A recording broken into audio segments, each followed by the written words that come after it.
चलें जी बच्चों, हम लोग अपना आज का जो सेशन है, जो ओरिएंटेशन है, उसको स्टार्ट करते हैं। यूजुअली मैं अपनी ओरिएंटेशंस में एक टॉपिक वगैरह कोई ना कोई पढ़ाता हूँ, लेकिन today this would be a very short session. और इसके अंदर हम मेनली जो है सब्जेक्ट को ही फोकस करेंगे, सब्जेक्ट से रिलेटेड ही बात करेंगे। और उसमें मेरी कोशिश ये होगी कि मैं आप लोगों को बता सकूं कि पब्लिक एड ऑप्ट क्यों करना है और क्यों नहीं करना। बोथ केसेस मेरी ओरिएंटेशन है तो, लेकिन उसमें ऑब्वियसली मैं इसकी अच्छाइयाँ तो इतनी बता सकता हूँ, लेकिन हर बंदे के लिए हर सब्जेक्ट होता नहीं है। तो इसमें मैं दोनों एस्पेक्ट्स आप लोगों को बताऊंगा कि क्यों आप इसको ऑप्ट करो या क्यों इसको आप ऑप्ट ना करो। तो पहली चीज़ तो ये। दूसरे नंबर पे पब्लिक एड जो है, इस चीज़ को बच्चों याद रखना है सॉरी, इस चीज़ को बच्चों याद रखना है कि इस साल बहुत सारे लोग पब्लिक ऐड को ऑप्ट करेंगे। पिछले साल और उससे पिछले साल 3 सालों से पब्लिक ऐड को बहुत ज़्यादा लोग ऑप्ट कर रहे हैं, और हर गुजरते साल के साथ पब्लिक ऐड को लोग ऑप्ट करते जा रहे हैं।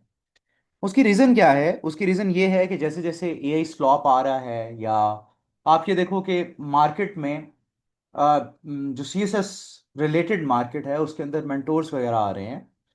तो एक चीज कही जा रही है कि आप हिस्ट्री ऑप्ट ना करें। जब हिस्ट्री ऑप्ट नहीं करते तो फिर लोगों के पास ऑप्शंस बहुत कम रह जाते हैं, तो इस वजह से भी लोग पब्लिक ऐड की तरफ आ रहे हैं। दूसरी वजह बच्चों पब्लिक ऐड की तरफ आने की बच्चों की ये है कि हर सब्जेक्ट पिछले 5 सालों में हिट हो चुका है। हर सब्जेक्ट जो है उसके डायनामिक्स चेंज हो चुके हैं। पब्लिक ऐड भी 2022 में बहुत बुरी तरह हिट हुआ था। और ये सब्जेक्ट वैसे भी ऐसा है कि इसमें हिट होने के चांसेस अगर ना भी हों तो ये थोड़ा सा कॉन्सेप्चुअल सब्जेक्ट है, जिसकी प्रैक्टिकल एप्लीकेशंस भी सबसे ज़्यादा हैं। अब इस साल मेरा जो एनालिसिस है वो ये है कि पब्लिक आर्ट का पेपर जो होगा वो कॉन्सेप्चुअल आएगा। और वैसे तो हर साल ही बेसिक कॉन्सेप्ट्स पे ही पेपर ये बनता है, लेकिन इस साल थोड़ा सा ज़्यादा कॉन्सेप्चुअल बनना शुरू हो जाएगा। हम स्टार्ट करते हैं, उसके बाद ये सारी डिबेट यहीं से रिज्यूम करेंगे। ये थी कि मुझे सब लोगों ने मना किया था कि आप पब्लिक आर्ट ना ऑप्ट करो, जेंडर स्टडीज ना ऑप्ट करो। I was very opinionated. तो जेंडर स्टडीज तो इसलिए लोगों ने कहा था कि ना ऑप्ट करो, but I scored 80 and 81 in that. और पब्लिक एड मुझे लोग कहते थे कि ये बड़ा ड्राई सब्जेक्ट है, और दूसरे नंबर पे इसके सोर्सेज वगैरह नहीं नहीं होते, तो आप इसको ऑप्ट ना करें। But I opted it in PMS CSS. और पहली अटेम्प्ट में मेरा जो स्कोर था दैट वाज 79, पीएमएस में 147 था पब्लिक एड के अंदर। तो मैं इस कंक्लूजन पे पहुंचा फिर अपनी दो अटेम्प्ट्स के बाद, दो सीएसएस की दो पीएमएस की अटेम्प्ट्स के बाद, कि इट डजेंट मैटर कि आप कौन सा सब्जेक्ट चूज करते हैं। यूएस हिस्ट्री भी हर साल हिट होता आ रहा है, but still people scored 70 80 in that subject. तो इसका मतलब क्या हुआ? इसका मतलब ये हुआ कि अगर आप किसी चीज को अच्छे से पढ़ोगे तो देर आर चांसेस कि आप उसमें अच्छा स्कोर ले सको। और उससे बढ़ के एक कॉमन जो एक लाइफ का प्रिंसिपल है वो बच्चों ये है, इस चीज को बहुत बहुत अच्छे से याद रख लो, कि आप जिस सिस्टम में ऑपरेट करते हो, जब आप यूनिवर्सिटी में थे या जॉब होल्डर बन गए, या आप सीएसएस कर रहे हो, या मेरी जो भी ड्यूटीज हैं, वो सिस्टम मेरे से कुछ रिक्वायर करेगा। कुछ सिस्टम के प्री रेक्विजिट्स होते हैं, कुछ डिमांड्स होती हैं। अगर आप उस डिमांड को पूरा नहीं करते तो होगा क्या कि you will be repute reprimanded criticised या पनिश्ड। घर में ही एग्जाम्पल ले लो, घर की एग्जाम्पल ले लो। पब्लिक आर्ट या पॉलिटिकल साइंस जब भी पढ़ना हो तो घर की एग्जाम्पल से हम ले सकते हैं। आपकी फैमिली, या खास तौर पे जो आपके घर के बड़े हैं, सॉवरेन्स हैं, अथॉरिटीज हैं, वो आपसे एक्सपेक्ट करते हैं कि जी बच्चा इतने बजे उठे, इतने बजे सोए, या इतने बजे जाए और इतने बजे वापस घर आ जाए। जस्ट इन केस अगर आप लेट हो जाते हो तो व्हाट हैपन्स? होता ये है कि वो आपको सर्जनिश करते हैं, आपको डांटते डपटते हैं। तो same is the case with CSS. CSS की कुछ रिक्वायरमेंट्स हैं, हर सब्जेक्ट की कोई रिक्वायरमेंट्स हैं। अगर आप उसे पूरा करोगे तो बहुत अच्छी बात है, और स्कोर भी अच्छा आएगा। अगर आप उसे पूरा नहीं करोगे तो फिर होगा क्या कि आपका स्कोर नहीं आएगा। तो पहला तो ये आइडिया था, कॉन्सेप्ट था, जो हम किसी भी सब्जेक्ट को ओरिएंटेशन करने से पहले हम समझते हैं। हर ओरिएंटेशन में मैं एक दुआ से शुरू करता हूँ। ये दुआ जो है कुछ पैगंबरों को सिखाई गई। मॉडर्न डे कॉर्पोरेट ट्रेनिंग्स जितनी भी होती हैं उन सब के अंदर ये दुआ जो है हर ट्रेनिंग सेशन से पहले पढ़ाई जाती है, करवाई जाती है। लेकिन रब ने अगर ये दुआ पैगंबरों को सिखाई तो इसमें हमारे लिए भी कोई ना कोई हिकमत होगी। तो इस दुआ के बच्चों तीन एस्पेक्ट्स हैं। पहला एस्पेक्ट ये है कि God grant me serenity to accept the things I can not change. पहला एस्पेक्ट कि कुछ वो चीजें हैं हमारी जिंदगी में, हर इंसान की जिंदगी में होती हैं, जिनको आप बदल नहीं सकते। Second, grant me courage to change the things I can. कुछ चीजें वो होती हैं जिनके लिए आप कुछ कर सकते हैं। तीसरी जो सबसे इंपॉर्टेंट, इस सबसे इंपॉर्टेंट जो बात है वो ये है, and the wisdom to know the difference. And the wisdom to know the difference. मुझे उन चीजों के लिए सब्र दे जिनको मैं नहीं बदल सकता। मुझे उन चीजों के लिए हिम्मत दे जिनको मैं बदल सकता हूं, और उससे बढ़ के मुझे दानाई, हिकमत और अकल और शऊर दे कि मैं इन दोनों में फर्क जान सकूं, कि मैं किस चीज को बदल सकता हूं, किस चीज को नहीं बदल सकता। तो क्योंकि हम पब्लिक एड के सब्जेक्ट की ओरिएंटेशन पढ़ रहे हैं, तो अब हमारे यहाँ मैं साथ साथ केस स्टडीज बताता जाऊंगा। मेरे पढ़ाने का तरीका ये है कि मैं कुछ ना कुछ डिस्कस जरूर करता हूँ। जो हमारे न्यूज़पेपर की एग्जांपल्स हों, या हमारे जो गवर्नमेंट इंस्टीट्यूशंस हैं, या प्राइवेट सेक्टर की कुछ एग्जांपल्स होती हैं। तो इसमें एक सिनेरियो क्या है, सिनेरियो यूँ देखो कि हमारे यहाँ 68% ऑफ द पॉपुलेशन जो है वो यूथ है। अब यूथ जो है वो ह्यूमन कैपिटल है, और ह्यूमन कैपिटल किसी भी कंट्री की फेट्स जो है, डेस्टिनी जो है, उसको चेंज कर सकता है। अब आपके प्राइम मिनिस्टर एक बयान देते हैं कि हम जो है अपनी यूथ के लिए 3 अरब से 300 अरब तक की इन्वेस्टमेंट करेंगे, उनको एआई में ट्रेन करेंगे, और अल्टीमेटली जो है हम एक टेक जाइंट के तौर पे या एआई अथॉरिटी के तौर पे पूरी दुनिया में इमर्ज हो जाएंगे। अब देखो, इस दुआ के पर्सपेक्टिव से, पब्लिक आर्ट के पर्सपेक्टिव से, अगर मैं इन दोनों चीजों को साथ लेके चलूं, तो 300 अरब की बात अगर करना, हमारा तो शायद उतना पूरे एजुकेशन का बजट नहीं है जितना इन्होंने वादा कर लिया है। लेकिन सम हाउ पॉसिबिलिटी है कि we can change the dynamics. तो पहला डिफरेंस क्या पता लग गया, कि पॉसिबिलिटी है कि हम किसी चीज को चेंज कर सकते हैं या नहीं कर सकते हैं। तो अगर आप इसको चेंज कर सकते हैं, तो अब क्या चाहिए होगा? अब हमें करेज चाहिए। करेज को अगर मैं पॉलिटिकल साइंस पब्लिक एड के टर्म में बोलूं, तो पॉलिटिकल विल चाहिए हमें। पॉलिटिकल विल के बाद सिस्टम चाहिए, सिस्टम बनाने के लिए दोबारा से करेज चाहिए हमें। फिर जब आप सिस्टम बनाएंगे, तो ऑब्वियसली उनकी स्मूथ फंक्शनिंग, उसकी एमेलियोरेशन, और with the passage of time उसको सस्टेन करना, ये सारा का सारा पब्लिक एड के प्रोसेसेस, पॉलिटिकल साइंस के प्रोसेसेस से रिलेट करता है।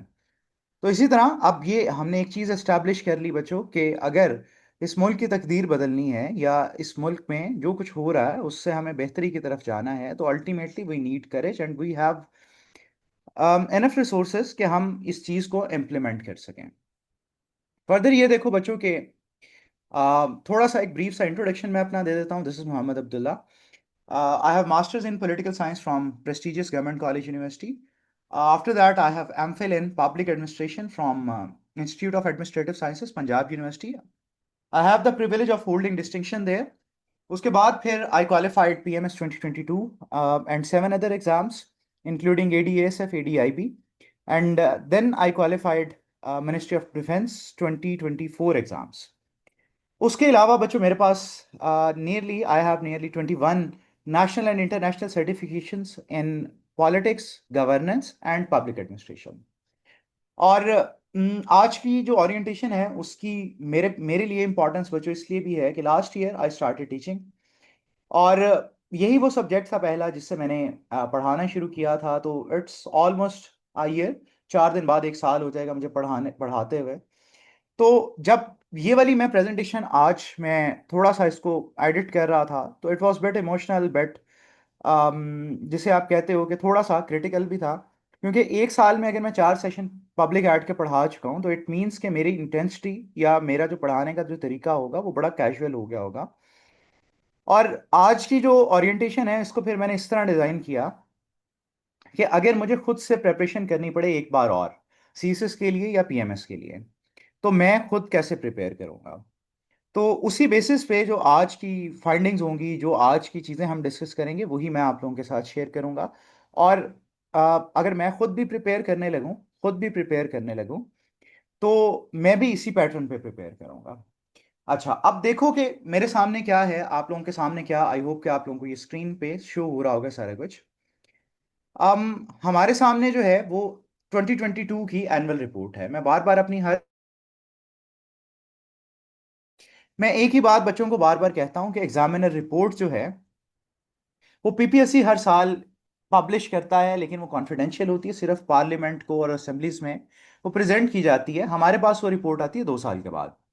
जो एफपीएससी की वेबसाइट है वहां पे सीएसएस 2022 की एनुअल रिपोर्ट है, ये हमें समहाउ हेल्प कर सकती है कि हम अपने सब्जेक्ट को कैसे ऑप्ट करें। तो हमने अपने ग्रुप में से पब्लिक आर्ट देखा, उसके बाद देखा कि जी बच्चों की passing ratio over the period of time क्या जाती गई। तो ये 2018 से लेके 2022 तक के बच्चे जो अपीयर हुए हैं और पास हुए हैं, उसके बाद 33% से ज्यादा जिनका स्कोर आया है, ये फिगर्स उन बच्चों की हैं। ठीक है। अब 5 सालों में कलेक्टिवली नियरली 7500 स्टूडेंट्स जो हैं इसमें पास हुए हैं, और इसकी पासिंग रेशियो 5 सालों में 36% के करीब रही है। 36% के करीब रही है। और ऑन एवरेज जो आपके मेजर सब्जेक्ट्स हैं उनकी पासिंग रेशियो पिछले सालों की 36% 50% तक जाती है, मतलब 30 to 50% तक जाती है। ये वाला स्टैट बच्चों हमारे लिए ज्यादा इंपॉर्टेंट नहीं था, अगर था भी तो सिर्फ आप हमारे लिए इतना सा था कि इसका जो पैटर्न है समहाउ कंसिस्टेंट है, लेकिन प्रॉब्लमेटिक कहां से हो सकता है। अब ये जो रिपोर्ट है, ये वही रिपोर्ट है जिसका मैंने स्क्रीनशॉट वहां पे पेस्ट किया हुआ था। 2022 में क्या होता है बच्चों, पब्लिक एड में 4300 के करीब स्टूडेंट्स अपीयर होते हैं। उसमें से सरप्राइजिंगली 3200 के करीब बच्चे फेल हो जाते हैं। दिस इज द ईयर, इसको लेके बहुत ज्यादा परेशान नहीं होना, दिस इज द ईयर जब पब्लिक एड हिट होता है for the very first time. और पास होने वाले जो स्टूडेंट्स होते हैं वो सिर्फ और सिर्फ 1100 के करीब होते हैं, और 60% से, मतलब 60 या 60 से ज्यादा स्कोर सिर्फ 3% स्टूडेंट्स का होता है।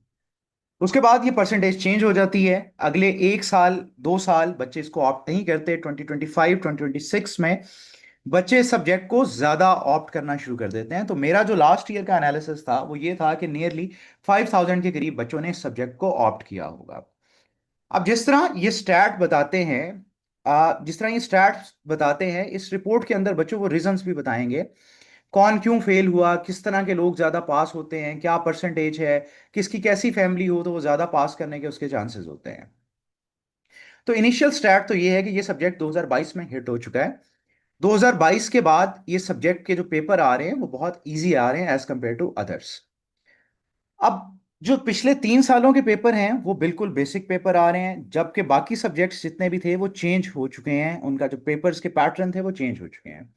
तो दिस ईयर मेरा जो एक एनालिसिस है वो मुझे ये कहता है कि इस सब्जेक्ट का पेपर कॉन्सेप्चुअल हो जाएगा। अब प्रॉब्लम ये नहीं है, मैं अपने हर सब्जेक्ट में यही बात कहता हूं कि प्रॉब्लम ये नहीं है कि कॉन्सेप्चुअल हो जाए या ना हो जाए, प्रॉब्लम ये है कि क्या आप उस सब्जेक्ट को हैंडल करने के लिए ट्रेंड हैं या नहीं है।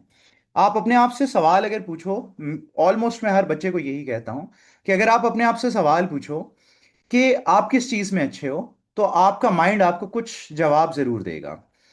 अब वो सॉरी अब वो कोई भी चीज हो सकती है। अब आप उसकी रीजन पूछो अपने आप से कि आप उस काम में क्यों अच्छे हो। आप उस काम में इसलिए अच्छे हो कि आपने टाइम इन्वेस्ट किया हुआ है, आपने अपने आप को ट्रेन किया हुआ है उस काम के अंदर। तो पब्लिक एड के अंदर एक ही चीज कही जाती है, पब्लिक एड से रेलेवेंट जो कोट्स हैं वो यही कही जाती है कि देर इज नथिंग डिफिकल्ट और hard in this world, we are sometimes we are trained and other times we are untrained, when we are trained we find things easy. तो यही पब्लिक एड के साथ है, यही हर सब्जेक्ट के साथ है। जिस सब्जेक्ट को आप ज्यादा टाइम दोगे, जब उसको आप प्रॉपरली ट्रेन करोगे, तो होगा क्या कि उसमें स्कोर के चांसेस जो हैं वो बढ़ जाएंगे। अब जो ये एग्जामिनर रिपोर्ट है, ये पूरी ओवरऑल जो रिपोर्ट है, इसमें से मैंने कुछ चीजें यहाँ पे जॉट डाउन की हैं। उन चीजों को हम विद डेफिनेशंस या with examples from public ad जो है वो लेके मैं आपको समझाने की कोशिश करूंगा कि बच्चों का स्कोर क्यों नहीं आता। अब इस चीज को यूं देखो कि ये मैंने 5-6 पॉइंट्स एग्जामिनर रिपोर्ट से, पीएमएस सीएसएस दोनों रिपोर्ट से मैंने यहाँ पे जॉट डाउन तो कर दिए। पहला उसमें जो मोस्ट कॉमन है बच्चों, वो लैंग्वेज का आता है। कोई भी सब्जेक्ट उठा लो, एग्जामिनर ने यही लिखा हुआ है कि लैंग्वेज की प्रोफिशिएंसी नहीं है। लैंग्वेज की प्रोफिशिएंसी नहीं है कि बच्चों को लिखना नहीं आता, अपना आइडिया डिलीवर नहीं करना आता। तो ये तो हर सब्जेक्ट में कॉमन होगा। उसके बाद जो दूसरा पब्लिक एड में है या हर सब्जेक्ट में आता है, वो आता है कि कॉन्सेप्चुअल क्लैरिटी नहीं है। तो अब कॉन्सेप्चुअल क्लैरिटी की प्रैक्टिस के लिए हम एक कोशिश करते हैं कि अब देखो पीआईए प्राइवेटाइज हुआ पाकिस्तान में। आप सब ने वो न्यूज़ सुनी, आपने बहुत सारे और भी इस तरह की खबरें सुनी होंगी कि जिसके अंदर बात की जाएगी, जिसके अंदर क्या बात की जाएगी कि पाकिस्तान में फलां इदारा अच्छे से काम नहीं कर रहा तो इसको हम प्राइवेटाइज कर देते हैं या आउटसोर्स कर देते हैं। अब प्राइवेटाइजेशन का जो वर्ड है, आई आई आई एम प्रिटी श्योर कि आप लोगों ने हमेशा कहीं ना कहीं 1 साल 2 साल के टेन्योर के अंदर सुना होगा। आप में से कोई बच्चा प्राइवेटाइजेशन की डेफिनेशन बता सकता है?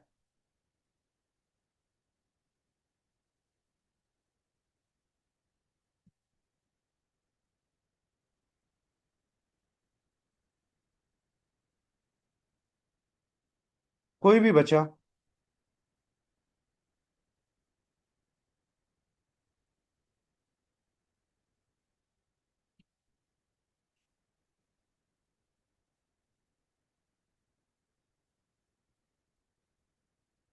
किरण बच्चे, किसी हद तक ये जवाब तो सही है। कि किसी चीज का कंट्रोल जो है वो प्राइवेट पीपल या इंडिविजुअल या फर्म्स को दे दिया जाए। सना बच्चे, आपका भी ठीक है, प्राइवेट कंपनीज जो हैं वो पब्लिक रिसोर्सेज को ओन करने लग पड़े। अच्छा, ये स्टेटमेंट थोड़ी सी प्रॉब्लमेटिक है सना बच्चे, लेकिन कॉन्सेप्ट आपका थोड़ा सा सही है। अच्छा। अम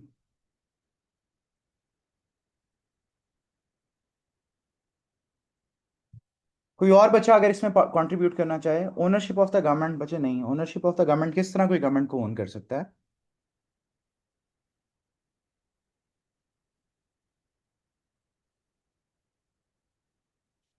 चलो, मैं आप लोगों को थोड़ा सा इसमें गाइड करता हूँ, या थोड़ा सा मैं कोशिश करता हूँ समझाने की आप लोगों को।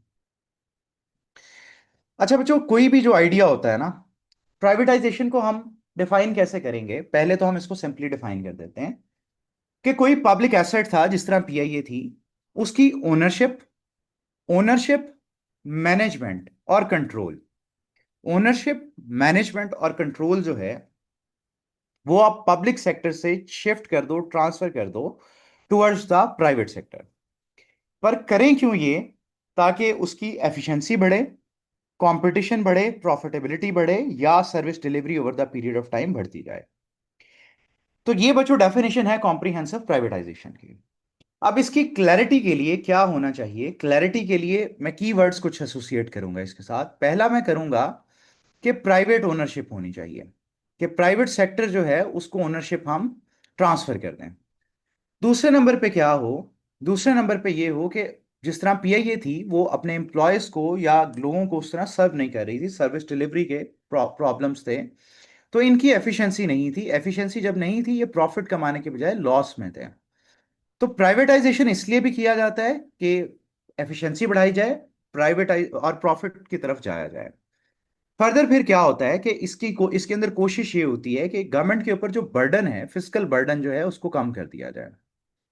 और बर्डन कम कर दिया जाएगा तो उसको जो प्राइवेट सेक्टर इसको एक्वायर करेगा, तो वो प्रॉफिट के लिए इसके अंदर इनोवेशन लेके आएगा, नई चीजें लेके आएगा, मैकेनिज्म्स को चेंज करेगा। तो ये जो सारी की सारी मैंने 3 4 कीवर्ड्स एसोसिएट किए हैं, किसी भी चीज की प्राइवेटाइजेशन हो जाए तो ये इन 3 4 एलिमेंट्स के बगैर, प्रॉफिट मेकिंग के बगैर, कंपटीशन के बगैर, डीरेगुलेशन, ओनरशिप की ट्रांसफर, या एफिशिएंसी, आउटसोर्सिंग, बर्डन गवर्नमेंट के ऊपर कम होना, अकाउंटेबिलिटी बढ़ा देना, इनोवेशन करना, मार्केट लिबरलाइजेशन होना, तो ये सारे वर्ड्स हैं जो प्राइवेटाइजेशन की जितनी भी बुक्स आप देखोगे, जितने भी आप उसके ऊपर आर्टिकल्स पढ़ोगे, आप सब में आपको सब में नजर आता है। अब ये तो मैंने बात बता दी आप लोगों को। अब पेपर में क्या होता है कि पेपर में हम इसको मार्कर से लिख के आगे ये समझते हैं कि हमारा तो काम हो गया, हमसे अच्छा तो किसी ने लिखा नहीं है। बट डेफिनेशन कभी ना किसी ने तो दी होती है।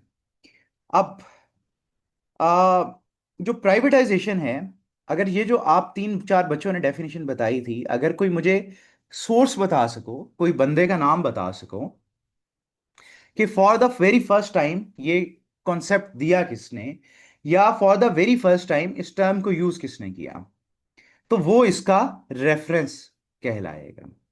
ठीक है, वो इसका रेफरेंस कहलाएगा। तो अब अगर आप में से किसी बच्चे को याद है तो आप बता सकते हो, अगर नहीं याद तो फिर मैं बता देता हूं।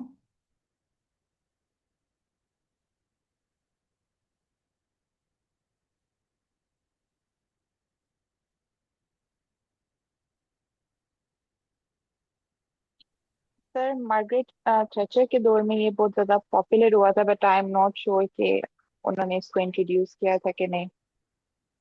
उन्होंने, अच्छा, ये बड़ी बड़ी अच्छी ये कंट्रीब्यूशन है कि जो आयरन लेडी थी यूके में, मार्gaरेट थैचर, उन्होंने क्या किया था कि उन्होंने पॉलिसीज इंट्रोड्यूस करवाई थी कि यूके के अंदर खास तौर पे हेल्थ सेक्टर और बाकी जो इंडस्ट्रियल सेक्टर्स हैं उनकी एफिशिएंसी बढ़ाने बढ़ाने के लिए, उन्होंने प्राइवेटाइजेशन की तरफ चीजें लेके जाना शुरू की थी। अगर मैं इसकी पब्लिक एड में टर्मिनोलॉजी की बात करूं बच्चों, तो 1987 में, वैसे तो इससे पहले भी इस टर्म को कॉइन जब किया गया, यूज जब किया गया, तो और भी बहुत सारे लोग थे, लेकिन पब्लिक एड में अगर आप लिटरेचर में देखो तो सावेस के नाम से एक बंदा है, इमैनुअल एस सेवेस। तो उस बंदे ने for the very first time इसकी डेफिनेशन प्रोवाइड की। ठीक है। अब हम क्या स्टैब्लिश कर चुके हैं कि किस तरह कॉन्सेप्चुअल क्लैरिटी होनी चाहिए, और किस तरह हमारे पास जो है उसका रेफरेंस होना चाहिए, ताकि पेपर के अंदर जो आपके एकेडमिक स्टाइल ऑफ राइटिंग है या एनालिटिकल राइटिंग है, आपको अपने आर्ग्यूमेंट को वैलिडेट करने के लिए कोई ना कोई रेफरेंस जरूर होना चाहिए। अब अगला जो बच्चों जो कॉमन मिस्टेक्स होती हैं बच्चों की, वो ये होती हैं कि उनके पास वोकैबुलरी नहीं होती, प्रॉपर लेक्सिकोलॉजी या जार्गन्स नहीं होते। अगर प्राइवेटाइजेशन के ऊपर टॉपिक है तो I can bet on this thing कि बच्चे जो हैं सिर्फ प्राइवेटाइजेशन का वर्ड ही उस एक क्वेश्चन के अंदर 30 से 40 बार यूज कर लेंगे। तो अगर हम एक छोटी सी और प्रैक्टिस कर लें कि प्राइवेटाइजेशन के लिए क्या और कोई लफ्ज आप लोगों के माइंड में आता है,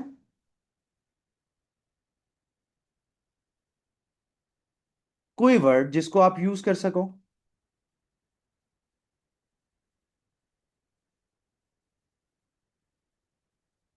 कुछ वर्ड्स तो मैंने भी यूज किए थे, जिस तरह, चलो मैं आप लोगों की हेल्प करता हूं पहले। हम लोगों ने एक वर्ड पढ़ा था डी रेगुलेशन का। आप लोगों के जो सवाल थे बच्चों, उनको मैं जरूर एड्रेस करूंगा। हम एक दफा थोड़ा सा अपना काम कर लें, उसके बाद मैं सब सवालों को एड्रेस करूंगा आपके। प्राइवेट, हाँ ठीक है, private management of the public resources, ये भी चल सकते हैं। आउटसोर्सिंग, शाबाश उमेर रोमान बच्चे, ये भी हम इसको भी लेके चल सकते हैं। उसके अलावा और कोई वर्ड जो आपके माइंड में आ रहा हो, लिबरलाइजेशन भी हो सकता है, आउटसोर्सिंग तो हमने कर लिया, चलो। उसके अलावा हम इसको डीरेगुलेशन भी हमने कर लिया, कमर्शलाइजेशन को हम कर सकते हैं कि किसी चीज को कमर्शियलाइज कर दें। या फिर भुट्टो साहब के दौर में नेशनलाइजेशन हुई थी, तो उसका ऑपोजिट क्या होगा, डी नेशनलाइजेशन। तो ये वर्ड भी हम यूज कर सकते हैं। तो इस तरह और भी, कॉन्ट्रैक्टिंग आउट भी हम एक वर्ड यूज कर सकते हैं, रीप्राइवेटाइजेशन भी कर सकते हैं। या फिर आप ये देखो कि डिसइन्वेस्टमेंट का वर्ड भी हम इसके लिए यूज कर सकते हैं। तो ये लेक्सिकल रिसोर्सेस मेरे पास कैसे आए या किसी के पास भी कैसे आएंगे, कि हमें रेलेवेंट लिटरेचर पढ़ना पड़ेगा, रेलेवेंट रिसोर्सेज को पढ़ना पड़ेगा। अब देखो कि आज से पहले आप प्राइवेटाइजेशन की डेफिनेशन जरूर पढ़ रहे थे, बट ये जो वर्ड्स हमने एसोसिएट किए हैं, ये जो टर्मिनोलॉजीज हमने यहाँ पे जार्गन्स या लेक्सिकोलॉजीज हमने पढ़ी हैं, ये चीज अब डिफरेंस क्रिएट करवाएगी कि आपका स्कोर 10 मार्क्स आएगा आउट ऑफ 20, या आपका स्कोर 13 14 15 के करीब आएगा।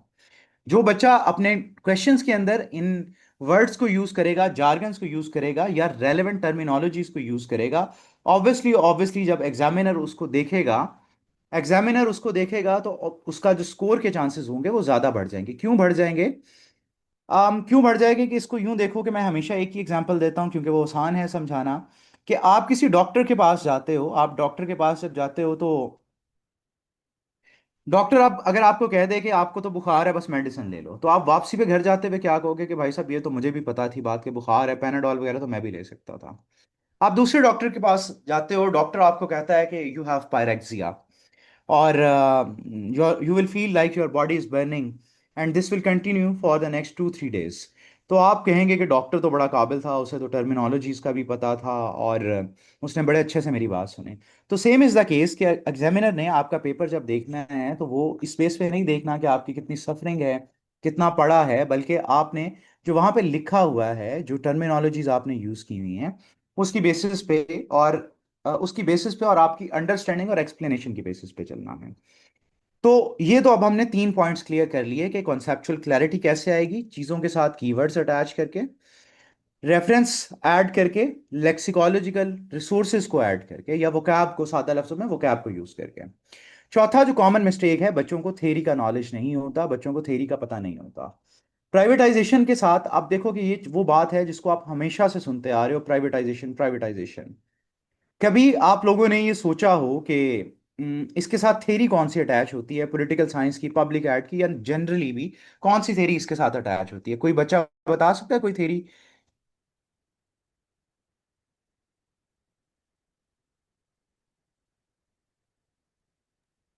New public management. शाबाश, बहुत अच्छे, बहुत अच्छे। न्यू पब्लिक मैनेजमेंट की जो थेरी है, वो एनपीएम कहलाती है, new public management. New public management क्या कहती है बच्चों? कुछ लोग हैं, ऑसबर्न और गैब्रियल, री इन्वेंटिंग द गवर्नमेंट के नाम से उन्होंने किताब लिखी 1980s 90s में। फिर 2000s में भी उन्होंने एक्सपैंड किया। तो उसके अंदर वो न्यू पब्लिक मैनेजमेंट को किस तरह डिफाइन करेंगे कि ट्रेडिशनल फॉर्म ऑफ जो गवर्नेंस थी ना, उसके बहुत सारे मसाइल हैं, रेड टेपिज्म है, बात नहीं सुनी जाती, और करप्शन बहुत ज़्यादा है, और लोगों को सर्विस डिलीवरी में बहुत सारे मसाइल करते हैं, फेस करने पड़ते हैं, विकेट प्रॉब्लम्स एग्जिस्ट करती हैं। तो इन मसाइल का हल क्या है? इन मसाइल का हल ये है कि हम प्राइवेट सेक्टर के जो आइडियाज़ हैं, प्राइवेट सेक्टर के जो मैकेनिज्म्स हैं, उनको हम पब्लिक सेक्टर पे इम्प्लीमेंट करना शुरू कर देते हैं। जिस तरह प्राइवेट सेक्टर जो है वो क्या करता है कि आप ये देखो कि अटेंडेंस जब भी वो मार्क करते हैं तो वो बायोमेट्रिक से करते हैं। पाकिस्तान के अंदर हेल्थ सेक्टर जो था, जो जितने भी हेल्थ सेक्टर से लोग एसोसिएटेड थे, वो अपनी जॉब्स पे नहीं आते थे। गवर्नमेंट सेक्टर ने क्या किया कि उनके अटेंडेंस के लिए या एब्सेंटिज्म के जो मसला है उससे डील करने के लिए उन्होंने क्या किया, हॉस्पिटल्स में, ऑफिस के अंदर बायोमेट्रिक मशीन्स इंस्टॉल कर दी कि लोग आएंगे जब जाएंगे उसका पता लग जाएगा। तो न्यू पब्लिक मैनेजमेंट यही कहेगी कि जो पब्लिक सेक्टर है उसके अंदर प्राइवेट सेक्टर के आइडियाज, प्रैक्टिसेस को इंप्लीमेंट करना शुरू कर दें, ताकि ताकि जो है एफिशिएंसी बढ़े। अब ये थॉट आई क्यों होगी? ये है कॉन्टेक्चुअल एनालिसिस। या कहीं पे इस न्यू पब्लिक मैनेजमेंट की थ्योरी को हम इंप्लीमेंट क्यों करेंगे? इंप्लीमेंट इसलिए करना है कि कोई प्रॉब्लम जब एग्जिस्ट करती है, कोई भी प्रॉब्लम जब एग्जिस्ट करती है, या कोई भी ऐसी चीज जो हो नहीं रही होती, जिसकी एफिशिएंसी क्वेश्चनेबल होती है, या फ्यूचर जिसकी वजह से ब्लीक हो रहा होता है, उसका कोई ना कोई कॉन्टेक्स्ट यहाँ पे, कॉन्टेक्स्ट जरूर होना चाहिए कि आप सब लोग इस ओरिएंटेशन में क्यों हो। उसका भी एक कॉन्टेक्स्ट है। या फर्दर आप ये देखो कि आप सीएसएस की तरह सीएसएस क्यों करना चाह रहे हो, उसका भी कोई ना कोई कॉन्टेक्स्ट होगा। तो आप हर सब्जेक्ट में एग्जॉस्टिव और कॉम्प्रिहेंसिव अप्रोच लेके चलते हो। एग्जॉस्टिव और कॉम्प्रिहेंसिव अप्रोच के अंदर फिर आप हिस्ट्री भी बताते हो, फ्यूचर भी बताते हो, इम्प्लीकेशंस भी बताते हो, कॉन्सिक्वेंसेस भी बताते हो, वे आउट्स और सजेशंस भी बताते हो। तो एनपीएम का कॉन्टेक्स्ट क्या है, या प्राइवेटाइजेशन का कॉन्टेक्स्ट क्या है? कि government sector losses, inefficiency, wicket problems की वजह से क्या करता है कि वो इट सेल्फ एक बर्डन बनना शुरू हो जाता है, और people are questioning if they are paying the tax, कि उनको सर्विस डिलीवरी क्यों नहीं मिली, लोगों का ट्रस्ट गवर्नमेंट के ऊपर कम होना शुरू हो जाता है। इसके और भी बहुत सारी फर्दर थेरीज और एस्पेक्ट्स होंगे, लेकिन फॉर द टाइम बीइंग, क्योंकि हम ओरिएंटेशन कर रहे हैं, इसको सिर्फ इतना ही रखेंगे। और हर सब्जेक्ट के अंदर, जिस तरह मैंने पहला पॉइंट बताया था, ग्रामेटिकल इश्यूज होते हैं, सिंटेक्स के इश्यूज होते हैं। पब्लिक एड का अगर आप पेपर देखो, चलो साथ हम ये भी देख लेते हैं कि अगर ये पिछले साल का पेपर है बच्चों, ये वाला जो पेपर आप लोगों को नजर आ रहा है, ये पेपर इजी था, रिलेटिवली बहुत सारा इजी था। तो इस पेपर में और इससे पिछले साल के पेपर में आपको कुछ चीजें नजर आएंगी कि हर पेपर जो है उसके मल्टीपल पार्ट्स होंगे, हर क्वेश्चन के मल्टीपल पार्ट्स होंगे। और पब्लिक एड का मसला ये भी है कि देखो, इसके क्वेश्चंस इतने लंबे चौड़े होते हैं, इतने लंबे चौड़े होते हैं कि आपको उसको ब्रेक डाउन करना पड़ता है प्रॉपरली। अब ये आप देखो, अगर मैं एक क्वेश्चन को चलो लेता हूं। अब उसने ये कहा है कि क्लासिकल थेरीज तो है ही पब्लिक एड की, कुछ मॉडर्न थेरीज हैं। अब उसमें सबसे पहला काम जो उसने मुझे कमांड दी है, उसने कहा है डिफरेंशिएट करो। तो मैं क्लासिकल को भी लेके चलूंगा, मॉडर्न डे थेरीज जो हैं उनको भी साथ साथ लेके चलूंगा, और उसका डिफरेंस बताऊंगा। एक एस्पेक्ट या एक पार्ट इस क्वेश्चन का ये है। दूसरे नंबर पे उसने ये पूछा है, उसकी एप्लीकेशन मेरे से पूछी है, किस तरह एप्लीकेशन पूछी है कि how can these theories which hold contrasting views, जो एक दूसरे से बहुत मुख्तलिफ हैं, be integrated in the modern complex public sector organisations. बल्कि इसको मैं तीन पार्ट्स में डिवाइड करूंगा। तीसरा पार्ट में क्या, अगर मुझे अटेम्प्ट करना हो तो मैं कैसे करूंगा? वो ऐसे करूंगा कि मैं पहले बताऊंगा कि why modern public sector organisations are complex. तो एक पैराग्राफ 100 to 120 वर्ड्स का मैं उसको एक्सप्लेन करूंगा कि क्या चीज क्यों है यहाँ पे। ये वाला पार्ट जो है इसको मैं कोशिश करूंगा 300 400 वर्ड्स पे रखूं। और ये थेरीज जो हैं किस तरह इनको इंटीग्रेट करके, कुछ अप्रोचेस मैं क्लासिकल थेरीज की, कुछ अप्रोचेस मैं मॉडर्न थेरीज की इंप्लीमेंट कर सकता हूं ऑन द इंस्टीट्यूशंस या आज के पब्लिक एड के अंदर। तो ये देखो कि आपको पब्लिक एड के अंदर सीधे सवाल नहीं आते, पब्लिक एड के अंदर सीधे सवाल नहीं आते। और ये जो इसका जो जवाब अगर 5,000 बच्चा लिखेगा तो आई एम वेरी श्योर 5,000 बच्चों का ये जो जवाब होगा वो सब्जेक्टिव होगा, एक दूसरे से बहुत डिफरेंट होगा। तो जब आपकी बेसिक्स क्लियर होंगी, अंडरस्टैंडिंग आपकी अच्छी होगी, आप सिर्फ तभी इसको आंसर कर सकोगे। अच्छा, अब ये देखो कि थर्ड क्वेश्चन अगर हम ये देखते हैं कि मॉडर्न डे जो है, इन the era of increasing reliance on public private partnership, public private partnership जो होती है ये प्राइवेटाइजेशन का ही एक एस्पेक्ट होता है, एक टाइप होती है। और अब दौर जो चल रहा है, क्योंकि प्रॉब्लम्स इस तरह के बच्चों हैं कि कोई प्रॉब्लम एक बंदा, एक इदारा, एक मुल्क नहीं क्रिएट करता, बल्कि हम सब लोग मिलकर उसको क्रिएट कर रहे होते हैं। तो इस वजह से उसका जो हल है वो भी क्या है कि सारे के सारे लोग जो है, अगर वो एक्ट करेंगे, जितने स्टेक होल्डर्स हैं वो मिलके किसी चीज पे एक्ट करेंगे, तो तब ही क्या होगा कि हमें हल मिलेंगे। अब बच्चों, पब्लिक एडमिनिस्ट्रेशन जो है वो सवाल ये पूछता है कि in the era of increasing reliance on public private partnership does public administration continue to remain central to effective governance. तो उसने आपका ओपिनियन पूछा है कि क्या पब्लिक एडमिनिस्ट्रेशन, वही जो ट्रेडिशनल या मॉडर्न पब्लिक एडमिनिस्ट्रेशन की जो अप्रोचेस हैं, क्या वो अभी भी गवर्नेंस के अंदर उतना ही इफेक्टिव होगा जितना पहले था। इसको डिस्कस करो। तो इसका इसको सवाल को समझने के लिए अगर आपने हिस्ट्री नहीं पढ़ी हुई तो आप कभी भी इस सवाल का जवाब नहीं दे सकते हैं। अब हिस्ट्री का इसमें क्या ताल्लुक है कि जब एडम स्मिथ ने वेल्थ ऑफ नेशंस किताब लिखी थी, उसके बाद दुनिया थोड़ी सी बेहतरी की तरफ जा रही थी, सप्लाई एंड डिमांड की बात होती थी, और लोग गवर्नमेंट से कहते थे कि गवर्नमेंट जो है वो परे हो जाए, दूर हो जाए, डीरेगुलेट कर दे, गवर्नमेंट मार्केट फोर्सेस को ऑपरेट करने दे, कि खुद से डिमांड और सप्लाई की बेसिस पे लोग अपने फैसले खुद करें, गवर्नमेंट ना टैक्स लगाए ना टैरिफ लगाए, laces fair, let it pass, कोई बॉर्डर्स के ऊपर कोई चेकिंग वगैरह कुछ भी नहीं होना नहीं चाहिए। लेकिन फिर दुनिया जो है उसके इवेंट्स में टर्न आता है, पहले इन्फ्लुएंजा आता है, वर्ल्ड वॉर 1 आती है, वर्ल्ड वॉर 2 आती है, दुनिया मिजरी में चली जाती है। जब मिजरी में जाती है, लोगों का ओपिनियन बदल जाता है, दुनिया वो कहते हैं कि अब जो पब्लिक एडमिनिस्ट्रेशन है या जो गवर्नमेंट है वो हमारी हर चीज पूरी करे, हमें रिहेबिलिटेशन दे, रिकवरी करे, रेस्क्यू करे, हमारा इंफ्रास्ट्रक्चर बिल्ड करके दे, कम्युनिकेशन हमारी बिल्ड करके दे, सारा कुछ as a prime mover, production, distribution, regulation, legislation, सब कुछ गवर्नमेंट करे ताकि हम इस मिजरी से बाहर आ सकें। तो अब इसी कॉन्टेक्स्ट में कि दुनिया जब बदल रही है, कैपिटलिज्म, प्राइवेट सेक्टर बहुत ज्यादा इमर्ज हो रहा है, तो फिर क्या होगा कि पब्लिक प्राइवेट पार्टनरशिप्स होंगी, मल्टीपल स्टेक होल्डर्स जो है वो अपने आप को इंडल्ज करेंगे।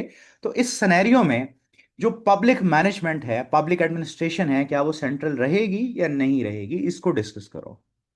तो ऑब्वियसली आप डिस्कस तब कर सकते हो जब आपको चीज़ों का पता होगा। मैं जाऊंगा इसमें, तो मैं इसके साथ जाऊंगा कि public administration will remain highly relevant for effective good governance या इफेक्टिव गवर्नेंस। उसको फिर इफेक्टिव गवर्नेंस को मैं बताऊंगा थोड़ा सा, फिर मैं बताऊंगा कि क्या एविडेंस है कि पब्लिक प्राइवेट पार्टनरशिप्स बढ़ रही हैं, फिर मैं बताऊंगा कि ये किस तरह सेंट्रल रहेगी, और 75 to 80% के करीब जो मेरे आर्ग्यूमेंट्स होंगे या क्वेश्चन की लेंथ होगी वो इसके साथ होगी, ठीक है।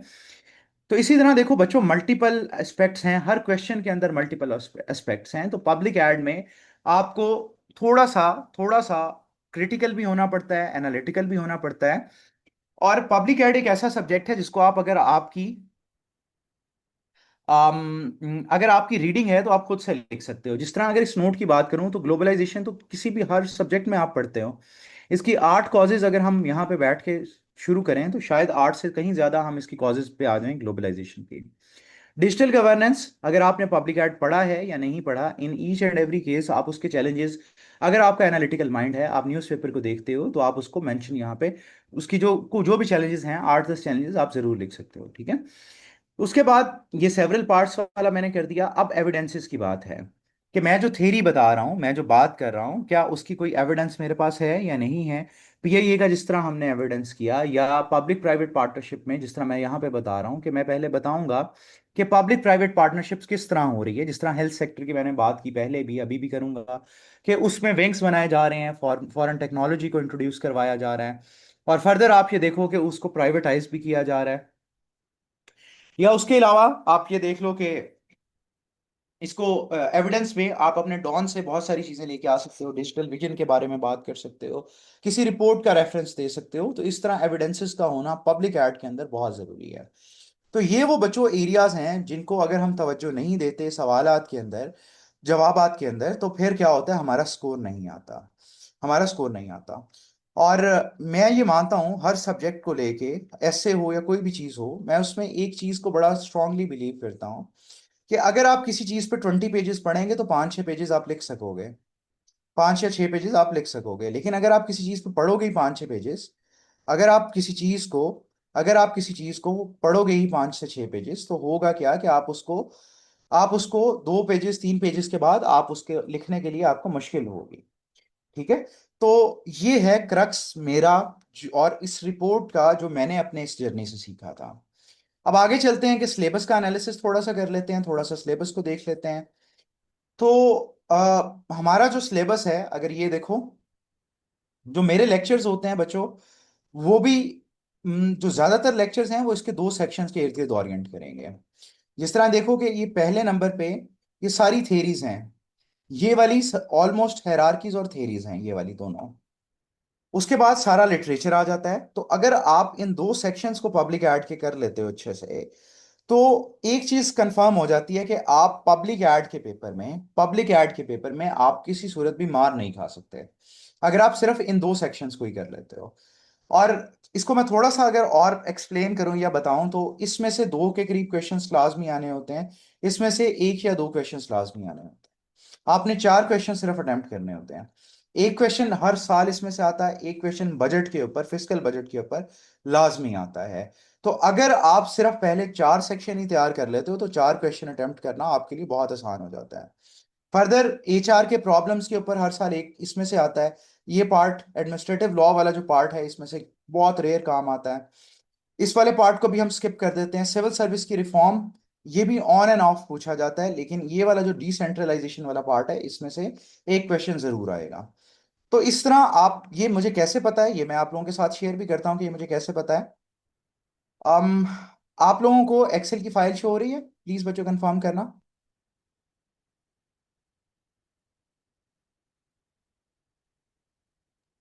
No sir. अच्छा, 1 मिनट दो, मैं इसको दोबारा स्क्रीन शेयर करता हूँ आप लोगों के साथ।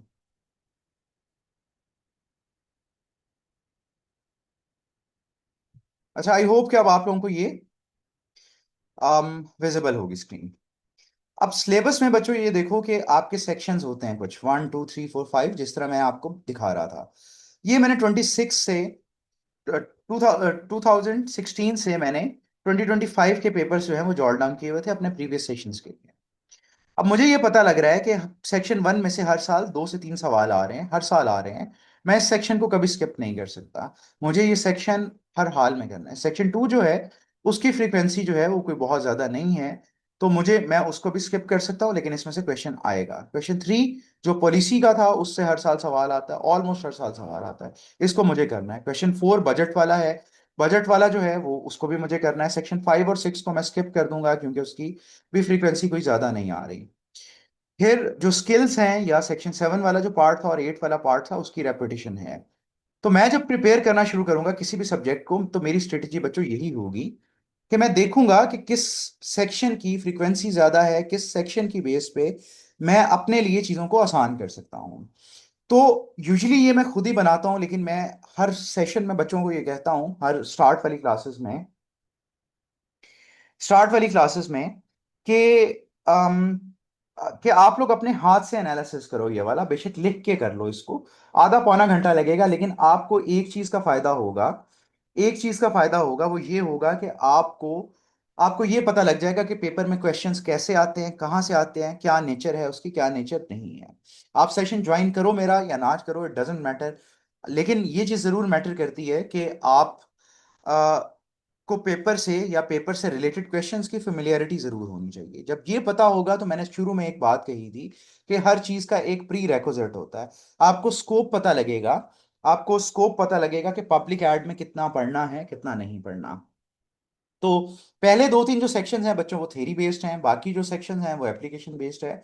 तो ये सब्जेक्ट ओवरऑल बड़ा इंटरेस्टिंग हो जाता है अगर आप इसको प्रॉपरली टाइम दो, प्रॉपरली पढ़ो, तो ये बोरिंग नहीं रहता। और इसका फायदा ये होगा बच्चों कि जब आप सीएसए में जाओगे या एमपीडीडी में जाओगे या किसी भी डिपार्टमेंट की जॉब पे जाओगे, तो यही सब्जेक्ट के ब्रेक डाउन करके एचआर, बजटिंग, फाइनेंस या मोटिवेशन, कम्युनिकेशन, डिसीजन मेकिंग, यही स्किल्स आपको जो आप इस सिलेबस के अंदर देखते हो वही आप आगे जाके पढ़ोगे। आपके सीएसए के अंदर पब्लिक एड जो है, जो जब एफपीओ एग्जाम्स होते हैं तो 3 से 4 पेपर्स इसी में से निकल रहे होते हैं। अच्छा, फर्दर अब इसमें जो चीज़ है वो ये सिलेबस का मैंने बता दिया, पास्ट पेपर एनालिसिस का बता दिया। अब जो मोस्ट इंपॉर्टेंट चीज़ है बच्चों वो ये है कि ये पढ़नी कहाँ से है।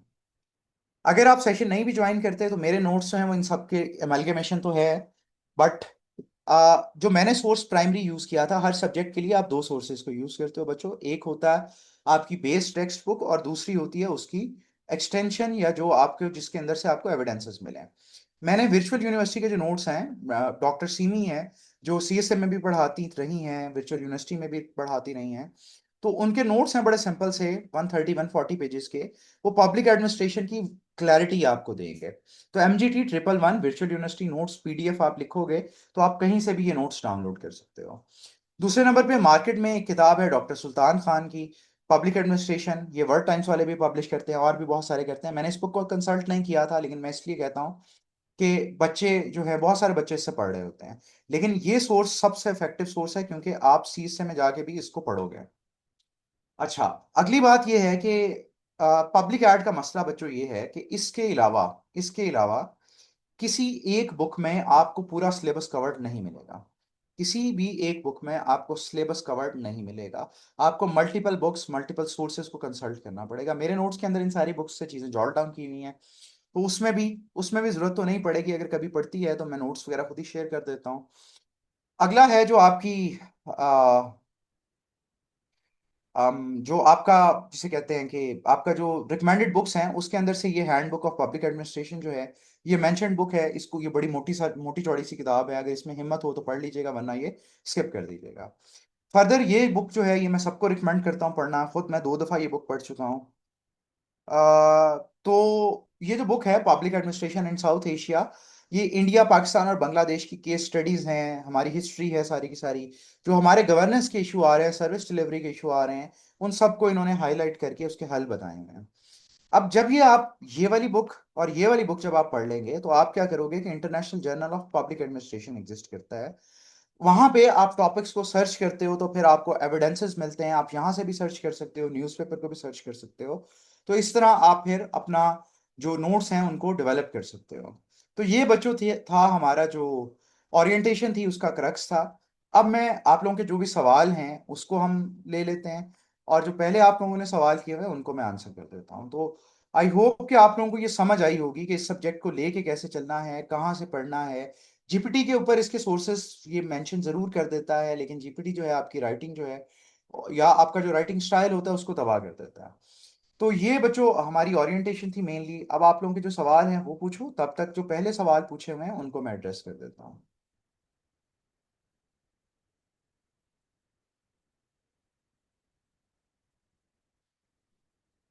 अच्छा, खतीजा बच्चे आपका जो सवाल है, वो ये है कि अगर हम सीएसएस के लिए ऑप्ट करते हैं तो पीएमएस के लिए भी क्या ऑप्ट करेंगे हम, पहली चीज। दूसरे नंबर पे चीज ये है कि सिलेबस क्या ओवरलैप करेगा। इसका सिलेबस जो है वो बच्चों पब्लिक एड के साथ ओवरलैप करता है। जीपीपी गवर्नेंस और पब्लिक पॉलिसी तो इसी ग्रुप में है, वो मैं कभी रिकमेंड नहीं करता रखने के लिए, ना मेरे उस्तादों ने रिकमेंड किया था। ऑल्दो वो आसान ज़रूर है, लेकिन उसके अंदर पॉलिसीज़ हैं, पॉलिसीज़ पूरी पूरी पढ़नी पड़ती हैं, एनालिसिस डेवलप करना पड़ता है। तो उस सब्जेक्ट को तो मैं नहीं करूंगा। करंट अफेयर के बहुत सारे टॉपिक्स इसके साथ ओवरलैप करेंगे। आपके एसए का एक टॉपिक, गुड गवर्नेंस का जो टॉपिक होता है, वो इसके साथ मैच करेगा। तो ओवरलैपिंग इतनी ही है जितनी बाकी सब्जेक्ट्स की एक दूसरे के साथ होती है, या पॉलिटिकल साइंस की दूसरे सब्जेक्ट के साथ होती है। तो पब्लिक एड आपके पॉलिटिकल साइंस के साथ ओवरलैप करता है, आपके करंट अफेयर्स के साथ ओवरलैप करता है, और गुड गवर्नेंस से रिलेटेड अगर कोई एसए आता है तो एक एसए आपका यहाँ से निकलता है। तो इतनी ओवरलैपिंग है। अब दूसरी बात कि पीएमएस में क्या ये ऑप्ट कर सकते हैं या नहीं ऑप्ट कर सकते। बच्चों, पीएमएस को मैं पर्सनली कंसिडर करता हूँ कि वो सीएसएस से मुश्किल है। क्यों मुश्किल है? उसके अंदर ऑब्जेक्टिव नहीं होता और हर सब्जेक्ट 200 मार्क्स का होता है। जब वो 200 मार्क्स का होता है बच्चों, तो उसमें आपको मास्टर्स लेवल की प्रोफिशिएंसी चाहिए होती है। मास्टर्स लेवल की प्रोफिशिएंसी का मतलब क्या है कि आपका जो सीएसएस का सिलेबस है that will nearly cover only 65% of the PMS syllabus. बाकी जो पीएमएस पेपर 2 का पेपर होता है वो इतना मुश्किल और इतना क्रिएटिव होता है कि एट टाइम्स मेरा एमफिल था, उसके अंदर मैं पब्लिक और प्राइवेट ऑर्गेनाइजेशंस के साथ काम कर रहा था। पब्लिक और प्राइवेट ऑर्गेनाइजेशंस के साथ काम कर रहा था, उसके बावजूद बच्चों, उसके बावजूद आई scored really well in that. लेकिन पेपर जब आया तो एक दफा मैं परेशान हुआ था कि इस पेपर को अटेम्प्ट कैसे करना है। I scored 82 in paper 2 of PMS, but एक दफा मुझे ये परेशानी जरूर हुई थी कि इस पेपर को मैं अटेम्प्ट कैसे करूंगा। तो पीएमएस का पब्लिक एड का सिलेबस जो है वो एक्सटेंसिव है। आपको न्यूज़पेपर पढ़ना पड़ता है, आपको गवर्नमेंट इंस्टीट्यूशंस की वेबसाइट्स को देखना पड़ता है। यहाँ पे मैं वैसे हर सब्जेक्ट के लिए बताता जरूर हूँ। एक चीज अपने पास नोट कर लो सोर्सेस में, आपका जो इंफॉर्मेशन ग्रुप है उनकी वेबसाइट है PID GOV के नाम से। पाकिस्तान इंफॉर्मेशन डिवीजन या डिपार्टमेंट है, ये क्या काम करते हैं कि ये डेली की या वीकली बेसिस पे जो डेवलपमेंट हुई होती है पब्लिक एड से रिलेटेड, उसको ये मेंशन कर देते हैं। उसको जब आ, उसको जब जो है ये आप इनकलकेट करोगे अपने आंसर्स के अंदर तो बड़ा डिफरेंस क्रिएट होगा। अच्छा, अब अगली बात, आई होप खतीजा बच्चे आपके सवाल के जवाब मैंने दे दिए होंगे। पीएमएस के लिए पब्लिक एड मुश्किल है, सीएसएस के लिए आसान है। दूसरी बात ये थी कि सिलेबस मैंने बता दिया कितना है कितना नहीं है। फर्दर आप ये देखो कि कब हमारा सेशन स्टार्ट होगा। तो किरण बच्चे, हमारी क्लासेस जो होंगी वो 24th से स्टार्ट होंगी, 24th ऑफ अगस्त से स्टार्ट होंगी। और इसका जो टाइम होगा मोस्ट प्रोबेबली जो हम इसका टाइम रखेंगे वो 5 बजे से, शाम के 5 बजे से 7 बजे तक हमारी क्लासेस का टाइम होगा। 5 PM टू 7 PM हमारा टाइम होगा। और 3 वीक्स मतलब 18 डेज के अंदर, 18 या आप ये देखो 20 डेज के अंदर इसका सिलेबस मैं कवर करवाऊंगा। और मेरी क्लासेस थोड़ी सी लंबी होती हैं, 2 से 3 घंटे तक मेरी क्लासेस जाती हैं। तो इसके लिए सब्र फिर आप लोगों का अपना होगा। आप अगर सब्र कर सकोगे तो अच्छी समझ आएगी, नहीं होगी तो फिर वो आपका अपना लॉस होगा। अच्छा, अब आयशा बच्चे, मैंने पीएमएस के लिए पब्लिक अडॉप्ट किया है। मच डिफरेंट टॉपिक्स है, वो भी कवर हो जाएंगे। अच्छा बच्चों, कोई बहुत ज़्यादा डिफरेंट टॉपिक्स नहीं है। मैंने और उस्मान साहब ने मिलके, मेन तो सर उस्मान की वो एफर्ट थी, हमने टॉपिक्स को आइडेंटिफाई किया था कि कौन से टॉपिक्स केपीएमएस में डिफरेंट थे। तो वो 7 के करीब टॉपिक्स बनते हैं जो कि सीएसएस के सिलेबस से डिफरेंट है। उसमें इनिशियली तो मैं उसको नहीं करवाऊंगा, लेकिन केपीपीएमएस के लिए हम कोई ना कोई, सर उस्मान से भी मेरी बात हो रही थी कि हम रिकॉर्डेड लेक्चर्स, मैं लेक्चर्स को रिकॉर्ड करके आप लोगों को प्रोवाइड कर दूंगा। और उसके अलावा पीआईडी, अच्छा चलो मैं बता देता हूँ। अम आप लोगों को इस बात का आई होप के पता होगा कि आपके सीएसएस के केडर्स कितने होते हैं। चलो खुद से ही बता दो कितने केडर्स होते हैं, कितने ग्रुप्स होते हैं सीएसएस के।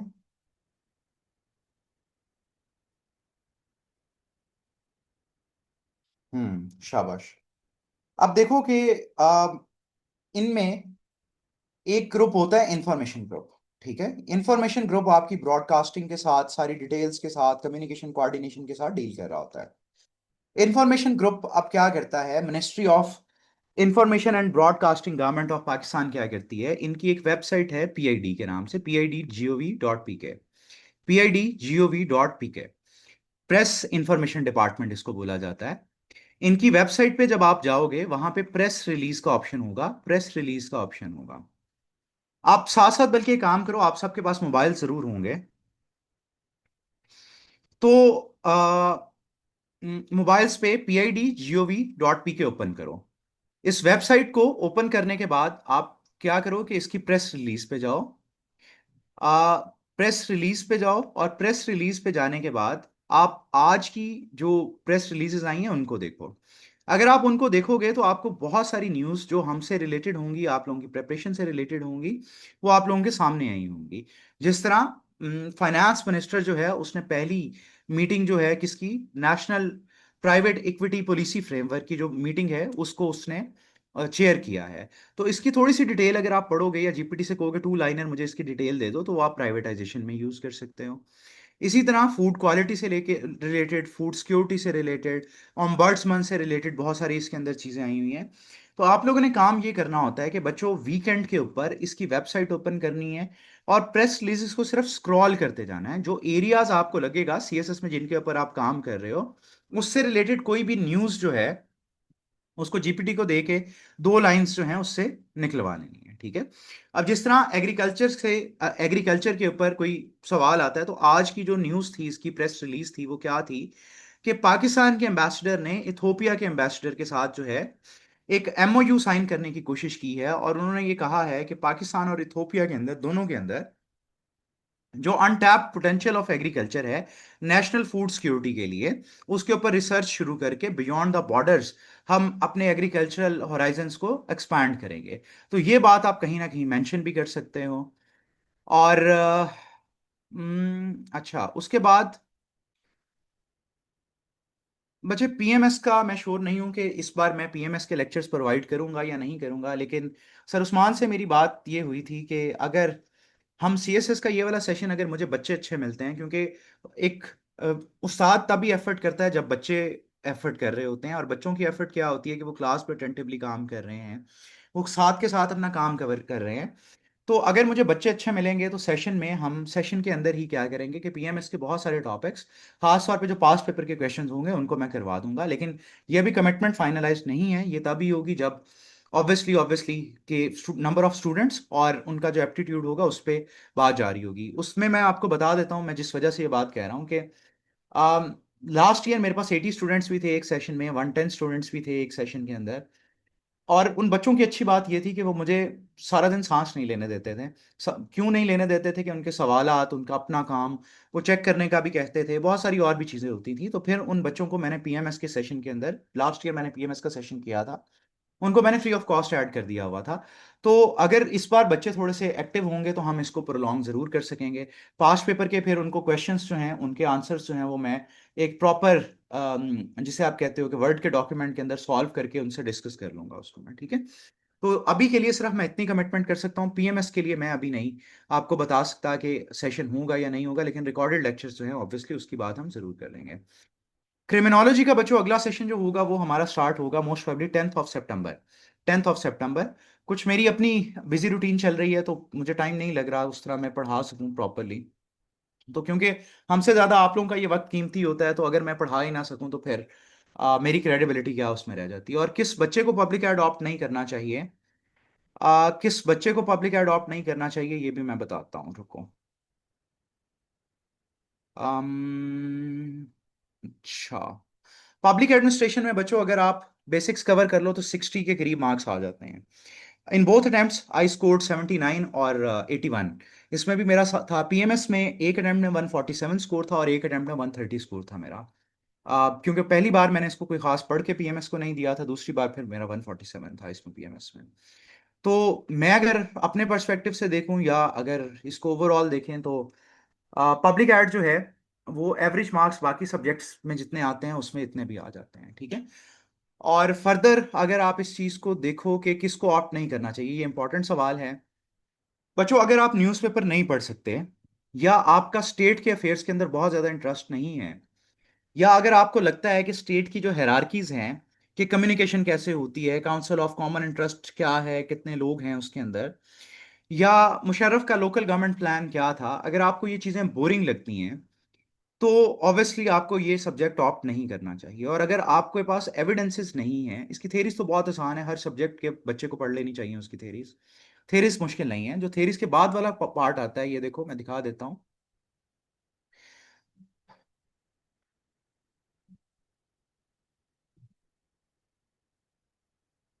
पहले दो तो बड़े इंटरेस्टिंग है, बच्चे कहते हैं कि अच्छा ठीक है, ये बात तो हमने यहाँ पे भी पढ़ी है, वहां पे भी पढ़ी है।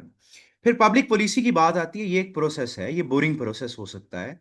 जब आप इसको पढ़ते हो कि पहले एनालिसिस करना है, ऑब्जर्व करना है, टेस्टिंग करनी है, फिर ब्ला ब्ला 4-5 और चीजें हैं, कौन करेगा, मशीनरी उसकी कौन कौन सी है, उनके सिर्फ इदारों के नाम हैं, उनके काम हैं, तो ये वाला जो पार्ट है ये बोरिंग हो जाता है।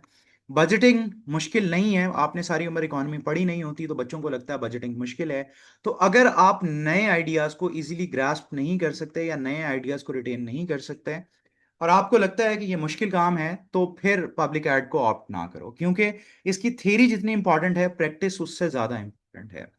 ह्यूमन रिसोर्स मैनेजमेंट जब आप करोगे तो सिलेक्शन, रिक्रूटमेंट, टेस्टिंग, इंटरव्यूज वगैरह, इन सब की जो टेक्निक्स हैं वो भी एक बड़ा रिडंडेंट और बोरिंग सा काम है।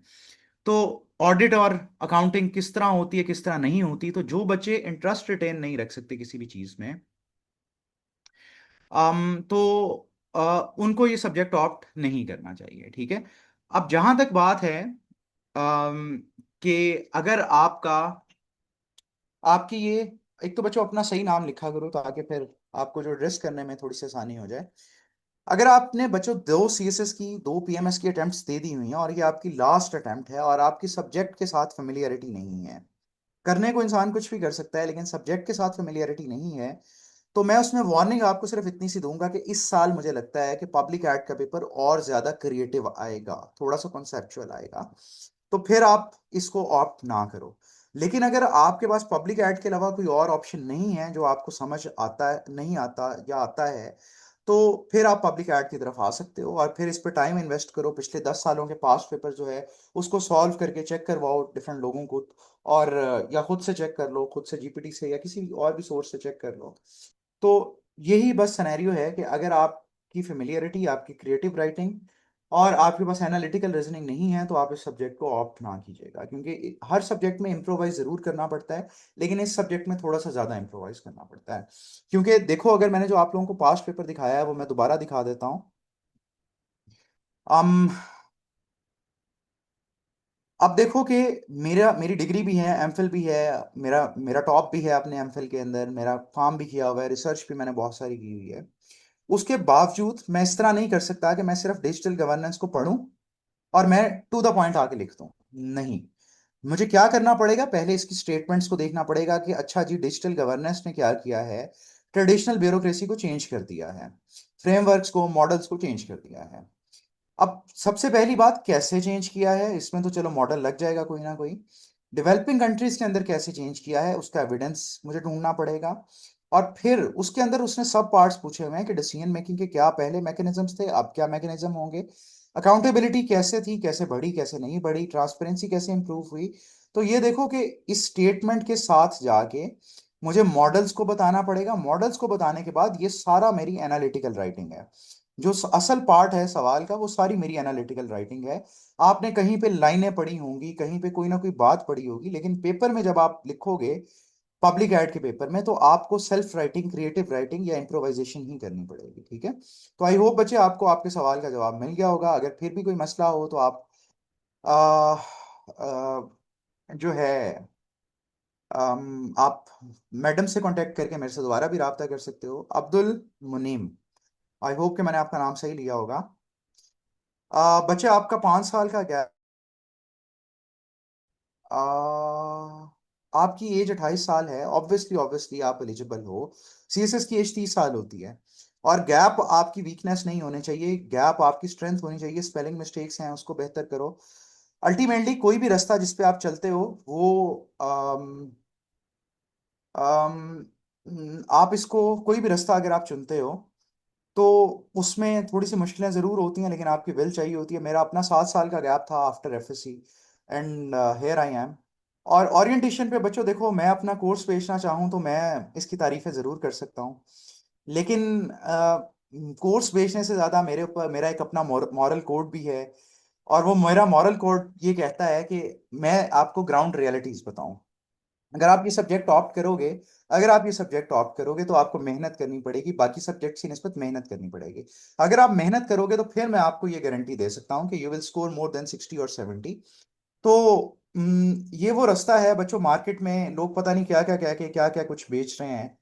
और क्योंकि मेरे लिए जो एजुकेशन है या टीचिंग है वो थोड़ा सा सेक्रेड है, क्योंकि मैंने बताया मेरे अपना 7 साल का गैप है इस जर्नी में।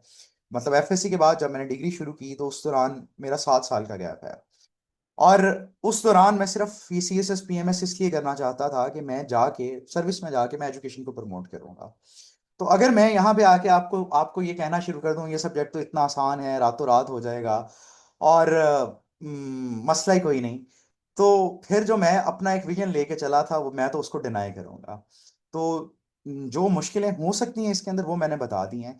अगर आपको लगता है कि आपके इस सब्जेक्ट में इंटरेस्ट है, क्रिएटिवली लिख सकते हो, तो ये सब्जेक्ट आपको रिवॉर्ड जरूर करेगा। मैं ये नहीं कह रहा रिवॉर्ड नहीं करेगा। यूएस हिस्ट्री हर बार हिट होता है, हर बार हिट होता है, लेकिन लोग उसको ऑप्ट करते हैं। और क्लासेस हमारी डेली होंगी, मोस्ट प्रोबेबली संडे का सिर्फ ऑफ होगा। क्लासेस हमारी डेली होंगी, लेकिन सिर्फ संडे का ऑफ होगा। और वीकेंड्स पे, हाँ, संडे ऑफ होगा, बाकी दिन क्लासेस होंगी। और इस सेशन की रिकॉर्डिंग भी आपको यूट्यूब पे मिल जाएगी, और फर्दर आपको जो सेशन होगा उसकी रिकॉर्डिंग भी आपको सर के पोर्टल पे जो है वो मिल जाएगी। ठीक है? कोई और सवाल है बच्चों, पूछ लो, अदरवाइज फिर हम 1-2 मिनट में इस सेशन को एंड कर देते हैं। कोई इसके अलावा भी आप सवाल पूछना चाहो तो आप पूछ सकते हो। और बच्चों, ये जो जर्नी है, ये जर्नी कोई प्लेजेंट जर्नी नहीं है। इस जर्नी में आप जवानी के अपने साल ट्रेड कर रहे होते हो। और शायद आप अपनी जिंदगी में सीएसएस पीएमएस के जर्नी में वो पहली बार इतनी ज्यादा मेहनत करते हो, जिसकी वजह से आपके स्टेक्स इतने ज्यादा बढ़ जाते हैं।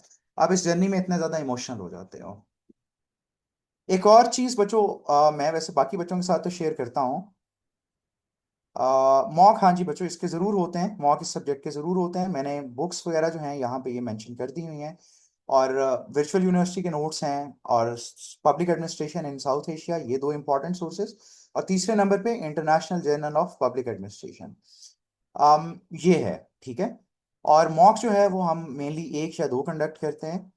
और ऐसे बच्चों मैंने हाँ हाँ, ऐसे मैंने कभी प्रिपेयर किया नहीं था। मैंने पहला जब पीएमएस की अटेम्प्ट दी तो मेरी नेशनल असेंबली में एक ट्रेनिंग थी। मैं 2 जून को वापस आया था, 3 जून को पेपर था, तो मेरा तो पीएमएस देने का इरादा भी नहीं था। तो मैंने जाके डायरेक्ट पेपर में पहला ऐसे लिखा था, आई स्कोर्ड 57 इन दैट। तो मेरी बुक रीडिंग थी, शायद मेरा सर्कल उस तरह का था। लेकिन इस पे अगर आप मेरे से रिकमेंडेशन लेते हो, तो सर उस्मान के फोरम पे मैडम आमना है, उनका काम बहुत अच्छा है। She qualified 6 exams CSS PMS के। मैंने 4 अटेम्प्ट दी थी टोटल, उसमें से मेरे 2 पास हैं, 2 फेल हैं। और बाकी जो 1 पेपर से रिलेटेड थे, एमओडी जो मेरा पास हुआ था, I scored really well in that. एडीएलडीए के अंदर आई स्कोर्ड 62। लेकिन उन सब में मैंने कोई सिस्टम फॉलो नहीं किया था, मुझे सिर्फ ये था, एक, मैंने कोटेशन कभी पढ़ी हुई थी, वो ये कोटेशन थी सिल्विया प्लाथ की, कि ऐसे is the conscious string of thoughts. ऐसे is the conscious string of thoughts, कि अगर आप लॉजिकल ऑर्डर में अपनी थॉट को अच्छे से रिप्रेजेंट कर सकते हो, तो आप एक अच्छा ऐसे लिख सकते हो। तो इतना ही मुझे पता था, तो इस वजह से ऐसे से रिलेटेड जो है, ऐसे से रिलेटेड जो है वो यही बात है कि अगर आप अच्छा पढ़ोगे तो अच्छा लिख सकते हो। और लॉजिकली अगर अपनी थॉट को अलाइन कर सकते हो, तो आपका ऐसे पास हो सकता है। क्योंकि मेरे मैं जॉब होल्डर था हमेशा से, मेरे पास टाइम नहीं था कि मैं प्रॉपरली करूं। तो मैंने तो अपने जर्नी में शायद 1 या 2 ऐसे लिख के चेक करवाए थे। एक इकोनॉमी पे करवाया था, इकोनॉमी मेरा स्ट्रॉन्ग एरिया था, और वो भी मेरे सर ने मुझे 5 दफ़ा वो ऐसे लिखवाया था कि पहले इतना बुरा था। और दूसरी बार जो है वो मैंने एक डिजिटल मीडिया के ऊपर लिखवाया था, उसमें मेरा इंटरेस्ट नहीं था, तो उसमें मेरा स्कोर भी बड़ा कम था। तो ये सिनेरियो है। तो ऐसे के लिए आपको तरीका यही होता है कि रादर देन मैं अपनी स्ट्रेटेजी आपको बताऊं, जो ऐसे पढ़ाना जानता है, जो प्रॉपरली जानता है, जिस तरह मैं एक चीज़ को क्लेम करता हूं कि मेरे से अच्छा पब्लिक एड कोई भी नहीं पढ़ा रहा, या मेरे से अच्छा क्रिमिनोलॉजी कोई नहीं पढ़ा रहा, इन 2 सब्जेक्ट्स का मैं क्लेम करता हूँ, तो उसके बारे में मैं सब कुछ बता सकता हूँ। लेकिन जो सब्जेक्ट्स मैं नहीं पढ़ा रहा, उसमें सिर्फ मैं थोड़ा बहुत बता ज़रूर सकता हूँ, जो मैंने बता दिया है।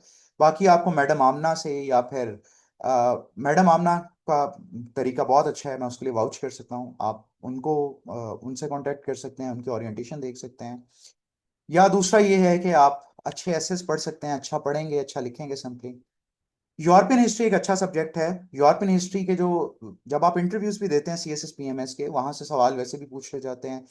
फ्रेंच रेवोल्यूशन हो गया, पॉलिटिकल साइंस का बहुत सारा ओवरलैपिंग पार्ट है उसका, हिस्ट्री का बहुत सारा ओवरलैपिंग पार्ट है। अगर हिस्ट्री में इंटरेस्ट है तो आप यूरोपियन हिस्ट्री रख लो। अगर आपको गवर्नमेंट के प्रोसेसेस वगैरह में इंटरेस्ट है, तो फिर आप पब्लिक एड को ऑप्ट कर लो। और पीएमएस के लिए पब्लिक एड एक अच्छा ऑप्शनल है, लेकिन इसका सिलेबस बहुत एक्सटेंसिव है फॉर पीएमएस। एक लास्ट चीज जो बच्चों में हर सेशन में अपने जो स्टूडेंट्स होते हैं जो ओरिएंटेशन को अटेंड करते हैं, अम, हम्म, अच्छा मोमना बच्चे, मेरा जो क्रिमिनोलॉजी का सेशन होता है वो 12 से 16 दिन का होता है। लेकिन फिर जैसे जैसे दिन कम होते हैं, बच्चों की डिमांड ये होती है कि सर कम लेक्चर्स कर दें, तो वो मैं फिर 12 लेक्चर्स में, मतलब 2 वीक्स पे उसको मैं कर देता हूँ, 2 वीक्स के ऊपर। अच्छा, लास्ट पे बच्चों एक छोटी सी बात जो हर ओरिएंटेशन के एंड पे मैं बताता हूँ, मेरा तरीका भी वही था, मेरे सर का तरीका भी वही था। और वो सुन के परेशान नहीं होना, ये सिर्फ इसलिए मैं बताता हूँ कि बच्चों की अप्रोच बहुत गलत होती है, अदरवाइज मेरा कोई इंसेंटिव नहीं होता है इस पूरे को बताने के लिए। वो तरीका बच्चों ये है, सिंपल सा तरीका, कि आपके पास अब कितने महीने हैं एग्जाम्स तक। एग्जाम्स तक कितने महीने हैं बच्चों आप लोगों के पास? सितंबर, अक्टूबर, नवंबर, दिसंबर, जनवरी। आप लोगों के पास 5 महीने हैं। 5 महीनों का मतलब क्या है कि 5 × 30, 150 डेज। 150 डेज का मतलब क्या है, ये मैं हर बार बताता हूँ और ये बताना बहुत जरूरी होता है क्योंकि आप लोग बड़े रिलैक्स होते हो। तो 150 डेज में आप 10 घंटे तो पढ़ोगे नहीं, आप ऑन एवरेज 6 घंटे पढ़ोगे बच्चों। तो 6 घंटे अगर आप पढ़ोगे डेली बेसिस पे तो 900 आवर्स बनते हैं ये आपके पास। इसको दोबारा से 24 पे डिवाइड करूं तो आपके पास लमसम 37 38 डेज हैं आप प्रेपरेशन के लिए। लेकिन इसको सुन के परेशान नहीं होना, क्योंकि पहले 10 दिन, 20 दिन, 30 दिन आपका थ्रेश होल्ड बन जाएगा, तो जो काम आप पहले 10 दिन में कर रहे होगे वो 2 दिन में करना शुरू हो जाओगे। तो अब करना क्या है कि आपने 900 आवर्स को अपने सामने रखना है, या आप 1200 1500 आवर्स को अपने सामने रखो। अपनी स्ट्रेंथ्स लिखो, अपनी वीकनेसेस लिखो, कि अगर मैं आपकी जगह पे होता और मेरी पॉलिटिकल साइंस या पब्लिक एड में डिग्री होती तो मैं इन दो सब्जेक्ट्स को उस तरह तैयार ही ना करता, सिर्फ रीड कर लेता या फिर रखता कि पेपर से 2 4 दिन पहले मैं इनको रीड कर लेता। तो मेरी स्ट्रेंथ पॉलिटिकल साइंस है, पब्लिक एड है, तो मैं इनको स्ट्रेंथ में रख के इनको रीड ना करता इनिशियली। फर्दर मेरी स्ट्रेंथ जो है वो इस्लामियात है, क्योंकि मुझे शौक था थोड़ा सा, तो इस्लामियात जो है उसको भी मैं ना पढ़ता। मेरी जो वीकनेस अब क्या है कि कोई सब्जेक्ट ऐसा जिस तरह, लेट्स सपोज कि मैंने पंजाबी रखा है और पंजाबी मेरे मेरे लिए प्रॉब्लमेटिक था, तो मैं डेली बेसिस पे 10 15 20 दिन का एक एजेंडा बना के पंजाबी को पढ़ना शुरू कर दूंगा। पहले साथ में मैं कोई कंपलसरी करंट अफेयर नहीं रखूंगा, करंट अफेयर मैं दिसंबर में रखूंगा। उसको मैं कहूंगा कि पंजाबी को मैंने अगर पढ़ना है प्रॉपरली तो मुझे 70 आवर्स एटलीस्ट इसमें इन्वेस्ट करना है। 70 आवर्स के करीब मुझे इसमें इन्वेस्ट करने हैं, बाद में अगर जरूरत पड़ी तो 20 या 10 में और इन्वेस्ट कर दूंगा। फर्दर मुझे क्या देखना है कि मुझे प्रेसी के पेपर में मार्जिन लेना है। प्रेसी के पेपर में मार्जिन लेना क्यों जरूरी है? उसमें स्कोर आ जाता है मोस्ट ऑफ द टाइम, बहुत अच्छा स्कोर आ जाता है अगर आपकी वोकैब अच्छी है, टेंसेस अच्छे हैं, पैसिव वॉइस एक्टिव वॉइस अच्छे हैं, डायरेक्ट इनडायरेक्ट अच्छे हैं, ट्रांसलेशन अच्छी है, तो स्कोर उसमें 70 के करीब बड़ा इजीली आ जाता है, पीएमएस में भी और सीएसएस में भी। तो मुझे वोकैबुलरी बिल्डिंग के लिए मैंने क्या रखना है कि मैं इसके लिए 60 70 आवर्स वोकैबुलरी बिल्डिंग या प्रेसी के लिए मैं रख लूंगा। ये भी वीक एरिया है मेरा। फर्दर आप ये देखो कि जनरल साइंस वो एक बड़ा डिमांडिंग और हेक्टिक सा सब्जेक्ट है, इसके लिए भी मैं नियरली 60 आवर्स रखूंगा। तो जब मुझे पता लगेगा कि मैंने अपनी वीकनेसेस को ओवरकम कर लिया है पहले, और साथ साथ कुछ आवर्स मैं रखूंगा अपने एस्से के लिए या किसी और चीज के लिए, तो फिर मैं अपनी स्ट्रेंथ्स को रिवाइज करना शुरू करूंगा और इसको सिर्फ और सिर्फ पास पेपर ओरिएंटेड में तैयारी करूंगा। अब टाइम कम है, अब टाइम कम है, तो आपको पैनिक करने की बजाय,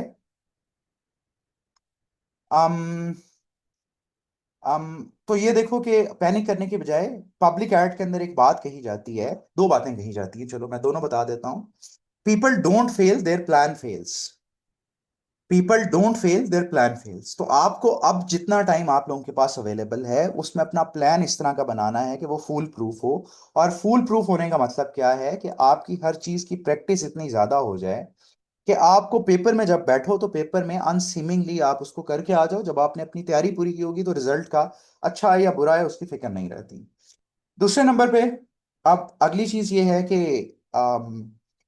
इसमें कंसिस्टेंसी मेंटेन करना, अपने इमोशंस को रेगुलेट करना वो बहुत ज़रूरी है। तो अब जितना टाइम बाकी है उसमें अपना मोरल हाई रख के आप आगे जाते जाओ। खतीजा बच्चे, thank you for the feedback.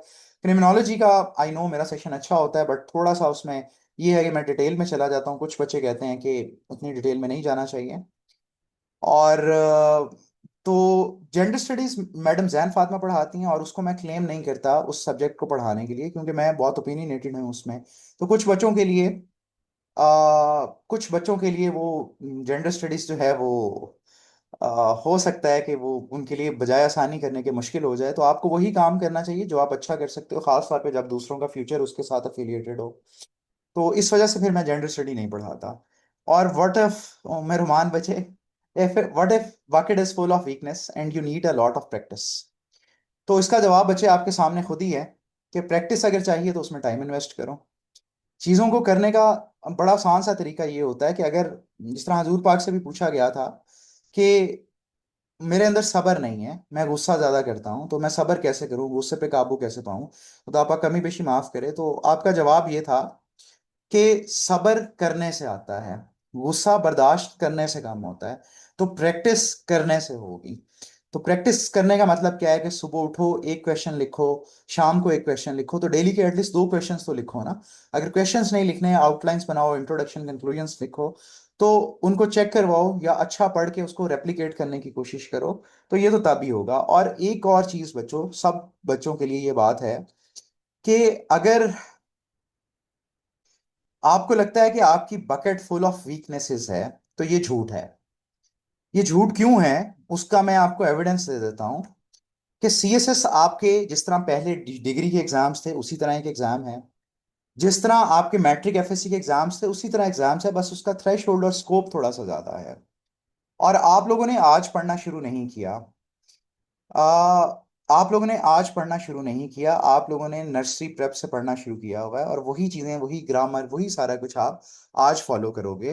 Paper के अंदर भी वही चीजें लिखोगे। जो मेरा इससे पहला पास हुआ था, you guys won't even believe कि उसके अंदर मेरे सारे एविडेंसेस वो थे जो मैंने कहीं से बातें सुनी होंगी, किसी और से लिखी होंगी। हाँ, मेरी ग्रामर जरूर अच्छी थी, लेकिन मेरे सारे के सारे एविडेंसेस वो थे कि जो हम आम तौर पे बैठ के बातें कर रहे होते थे, बस उसको मैंने थोड़े से एकेडमिक लैंग्वेज में लिख दिया था।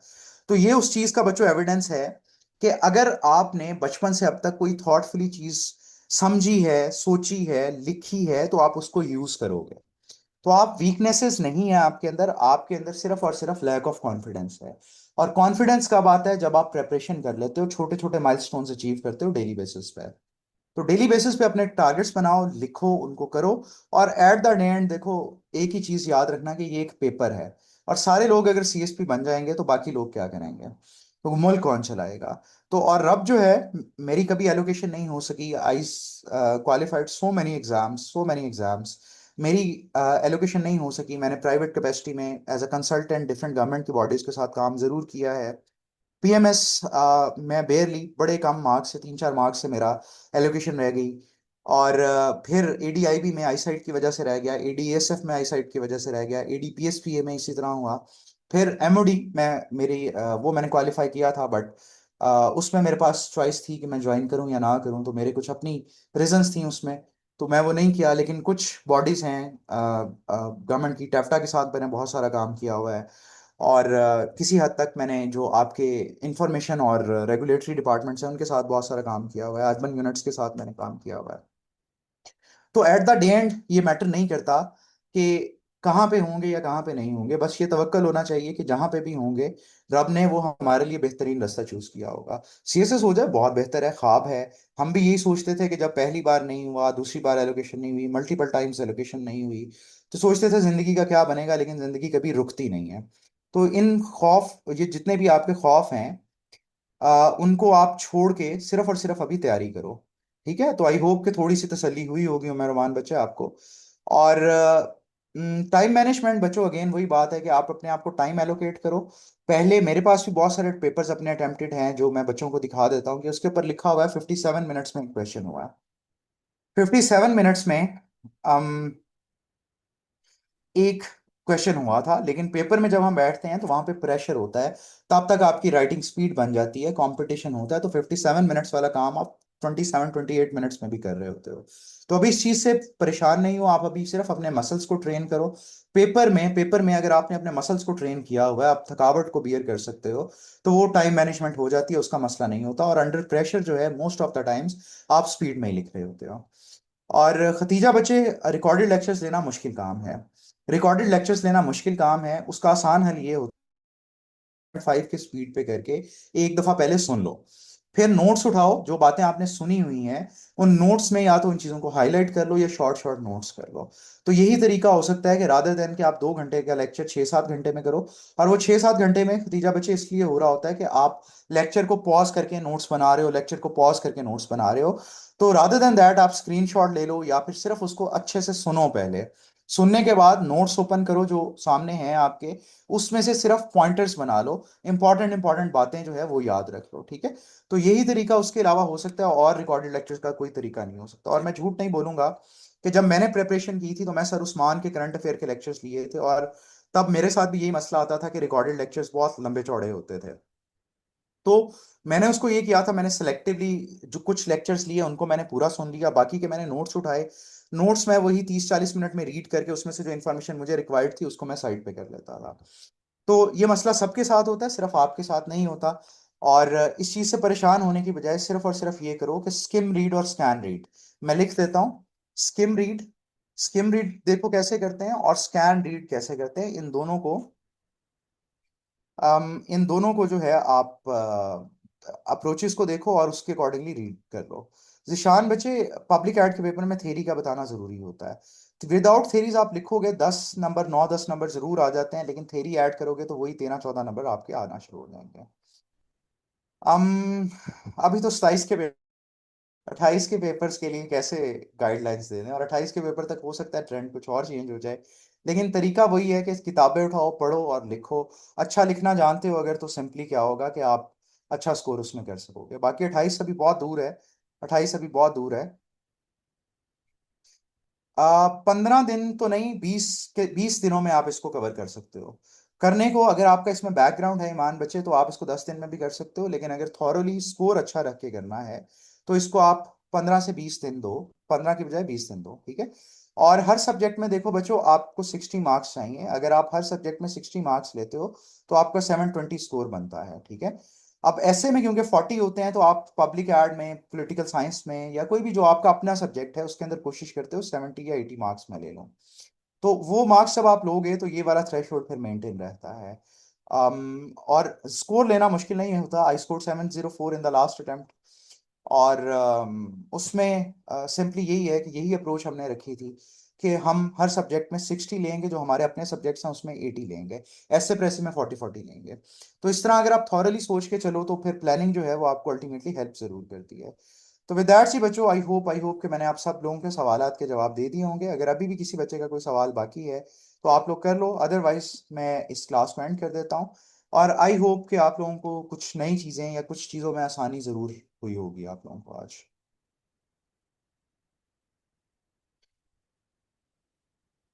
चलें जी, अगर कोई सवाल नहीं है तो हमारा ये सेशन आज इतना ही था। आज classes will start from 24th of अगस्त, और मोस्ट प्रोबेबली उसका जो टाइम होगा वो 5 बजे शाम से 7 बजे शाम तक होगा।